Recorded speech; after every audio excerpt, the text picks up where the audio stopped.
Hello there, मैं हूँ Vinay Singh from wishacademy.com। इस वीडियो में हम पढ़ने वाले हैं CSS3 की बैकग्राउंड प्रॉपर्टीज। मेरे पास है यहाँ पर एक बेसिक HTML फाइल, यहाँ पर बिल्कुल जनरल सिंटेक्स मैंने यहाँ पर लिखे हैं एंड ये है इसका आउटपुट। सबसे पहले जो बैकग्राउंड प्रॉपर्टी हम देखने वाले हैं उसे हम अप्लाई करेंगे इंटरनल CSS का यूज करके, मतलब स्टाइल टैग में।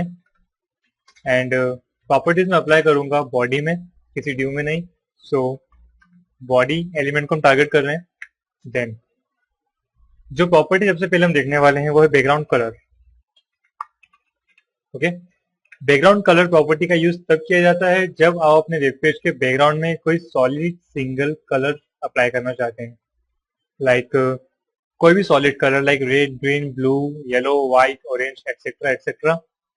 आप एक सिंगल सॉलिड कलर दे सकते हैं। अगर आप ग्रेडियंट देना चाहते हैं बैकग्राउंड में तो उसके लिए ग्रेडियंट प्रॉपर्टी यूज करना होगी, जो हम देखेंगे ग्रेडियंट रिलेटेड वीडियो में। यहाँ पर हम दे रहे हैं सॉलिड कलर। यहाँ वैल्यू में आपको लिखना होगा कलर का नाम।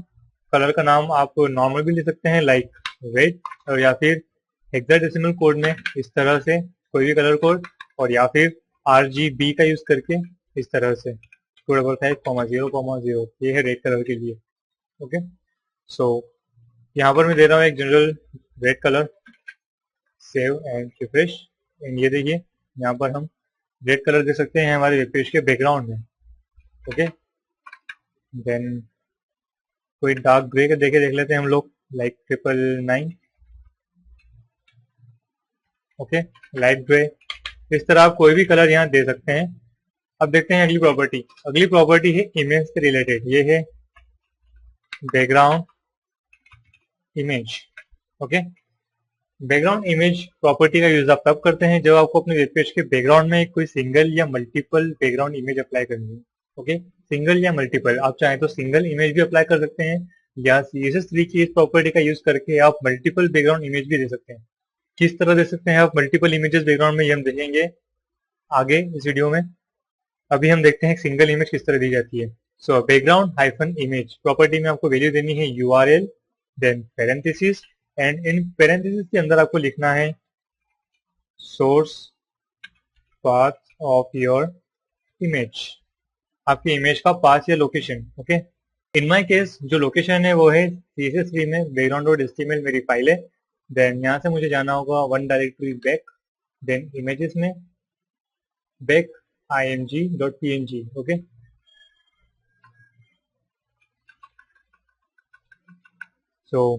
One directory break, then images में बैक img.png। png एक्सटेंशन है जो बहुत जरूरी है। देन सेव करते हैं एंड आउटपुट देखते हैं।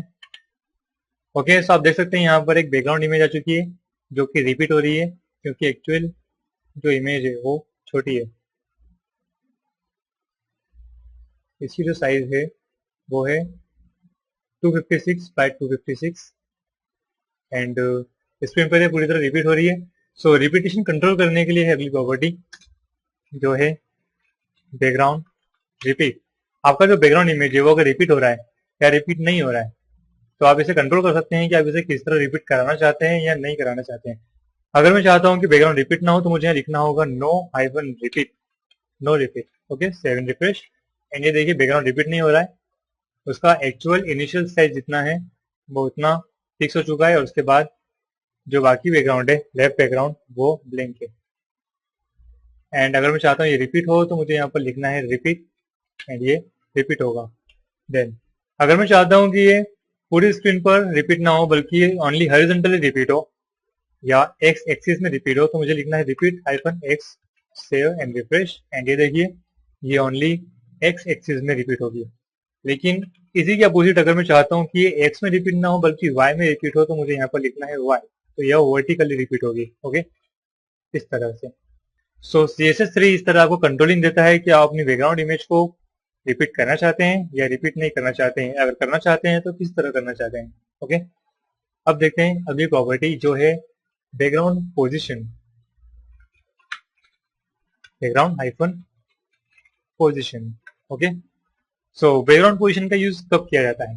बैकग्राउंड पोजीशन का यूज तब किया जाता है जब आप किसी पर्टिकुलर बैकग्राउंड इमेज को किसी पर्टिकुलर एक्सिस पर सेट करना चाहते हैं, किसी पर्टिकुलर एक्स एक्सिस या वाई एक्सिस या दोनों पर।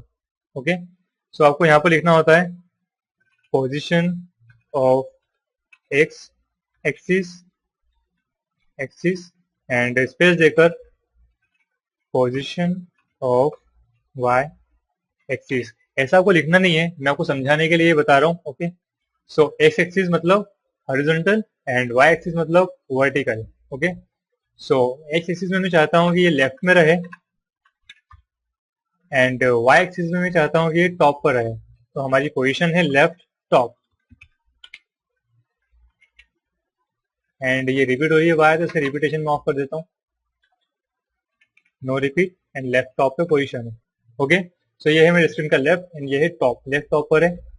देन में चाहता हूँ ये लेफ्ट पर रहे एक्स में, लेकिन वाई में ये सेंटर में रहे, तो सेंटर एंड ये देखिए अगर बॉटम करना चाहते हैं तो बॉटम बॉटम। ओके, अगर आप टोटली सेंटर चाहते हैं तो यहाँ पर लिख दीजिए सेंटर एंड सेंटर, तो ये सेंटर में दिखाई देगी। इसी तरह आप इसे सेंटर टॉप, सेंटर मिडिल मतलब centre centre and centre bottom पे सेट कर सकते हैं, या फिर राइट टॉप, राइट सेंटर या राइट बॉटम पर। ओके, और या फिर आप इसे पिक्सल्स या परसेंट में भी सेट कर सकते हैं। लाइक मैं चाहता हूं कि लेफ्ट में ये 25 पिक्सल अवे रहे, दूर रहे एंड टॉप से 50 पिक्सल। सो ये देखिए यहाँ पर ये 25 पिक्सल है एंड ये 50 पिक्सल है। अगर मैं यहाँ पर 100 पिक्सल ले लेता हूँ तो ये टॉप से और दूर हो जाता है, 200 और दूर हो जाता है। ओके, यहाँ पर मैं दे देता हूँ 500, तो ये यहाँ पहुंच जाता है। सो इस तरह पिक्सल में भी आप दे सकते हैं, और या फिर परसेंट में भी दे सकते हैं, like 10% from left and 5% from top. So ये देखिए, और या फिर 30% फ्रॉम टॉप, तो ये इस तरह हो गया, और या फिर 80% फ्रॉम लेफ्ट, तो 80% from left and 30% from top. Okay, so इस तरह आप सेट कर सकते हैं आपके बैकग्राउंड की पोजीशन। आगे और भी कुछ अमेजिंग प्रॉपर्टीज है बैकग्राउंड से रिलेटेड। इस वीडियो में इतना ही। Keep practice and see you in next part of this video. Tata bye bye.